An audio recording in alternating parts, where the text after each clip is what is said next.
Résumé par ChatGPT de la question de la beauté, développée dans mon mémoire de diplôme d'architecte, par Radu Popovici. Lorsque l'on parle d'architecture, on évoque souvent la technique, la fonction, l'économie ou encore la performance. Pourtant, pendant la plus grande partie de son histoire, l'architecture poursuivait aussi un autre objectif, la beauté. Aujourd'hui, cette idée est parfois regardée avec méfiance. La beauté est souvent considérée comme une notion subjective, relative ou secondaire. Pour ma part, je pense au contraire qu'elle constitue l'une des missions essentielles de l'architecture. Car l'architecture n'est pas seulement destinée à abriter, elle participe à notre manière d'habiter le monde. Depuis les origines, les hommes ont cherché à construire des lieux capables d'élever l'esprit, de donner du sens à l'existence et d'apporter un réconfort face à ce qu'elle comporte de tragique. La beauté joue un rôle fondamental dans cette mission. Lorsque l'on observe les grandes architectures du passé, on constate qu'elles recherchaient presque toujours certaines qualités communes: la proportion, la symétrie, la hiérarchie, la monumentalité, l'ornement ou encore l'emploi de matériaux nobles. Ces procédés ne sont pas seulement des recettes esthétiques, ils participent à la création d'un sentiment d'ordre, de dignité et d'harmonie.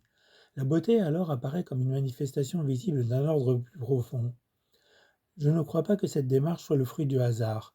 Si les civilisations séparées par des siècles et des continents ont poursuivi des objectifs similaires, c'est peut-être parce que la beauté répond à un besoin humain fondamental.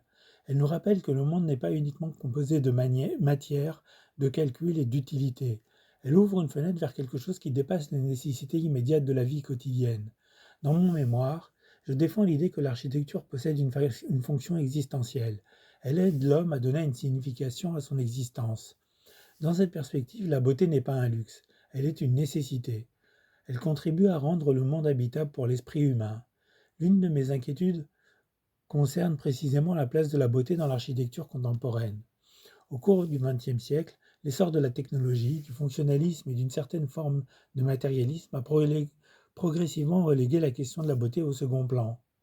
L'efficacité, la nouveauté ou la performance technique sont parfois devenues plus importantes que la capacité des bâtiments à émouvoir, à inspirer ou à élever. Cette évolution a contribué selon moi à une perte de signification de l'architecture. Beaucoup de constructions contemporaines remplissent parfaitement leurs fonctions pratiques, mais elles peinent à nourrir l'imaginaire ou à répondre aux aspirations profondes de l'être humain. Je ne pense pas que la beauté puisse être réduite à une simple préférence individuelle. Bien sûr, les goûts varient d'une personne à l'autre, mais l'existence de constantes formelles à travers l'histoire suggère que certaines configurations possèdent une capacité particulière à toucher l'être humain. La beauté semble ainsi devenir un lien étroit La beauté semble ainsi entretenir un lien étroit avec les invariants anthropologiques que j'ai développés dans mon mémoire, voir la vidéo sur le sujet. Au fond, la véritable question est peut-être la suivante. Pourquoi les hommes ont-ils consacré tant d'énergie à produire de la beauté pendant les millénaires? Pourquoi les temples, cathédrales, palais, les bibliothèques ou les places publiques ont-ils été conçus avec un tel soin, puisqu'une solution purement utilitaire aurait suffi? Je pense que la réponse est simple. L'être humain ne vit pas seulement de besoins matériels. Il a également besoin de sens, de rêve, de transcendance et de beauté. C'est pourquoi je considère la beauté non comme un supplément facultatif de l'architecture, mais comme une de ses raisons d'être les plus profondes.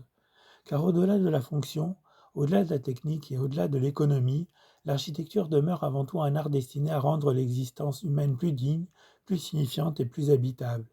En conclusion, on peut dire que la beauté reste une notion au contour flou. Elle ne se laisse ni mesurer ni démontrer complètement. Elle relève en partie de la croyance. Mais un architecte ou un artiste qui ne croit pas en la beauté ne sera jamais artiste jusqu'au bout, car c'est cette croyance qui donne un sens ultime à l'acte de créer.